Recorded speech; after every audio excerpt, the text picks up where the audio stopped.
গোবিন্দ সেবা করার পর পরম বৈষ্ণব শিব ঠাকুর, পরম বৈষ্ণবী মাতা পার্বতী দেবী সেবা করে। সেই পোশাকটা হয়ে যায় মহাপ্রসাদ, জগৎ সকল দেব দেবীগণ পায়। আপনার গুরুদেবকে অর্পণ করুন, আপনার পিতৃদেব মাতৃদেবীকে অর্পণ করুন, মহাপ্রসাদের আরো মহাপ্রসাদ গুণ বেড়ে গেল। এবার আপনি নিজে কি আপনার পাড়াপড়শি বন্ধু বান্ধবকে নিয়ে স্বজন ঘর প্রসঙ্গ যাকে নিয়ে করছেন তাদের সেবা করুন।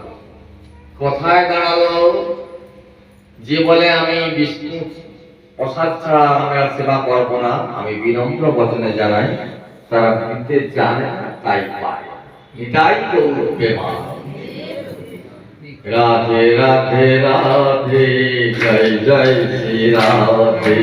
রাধে রাধে রাধে, জয় জয় শ্রী রাধে।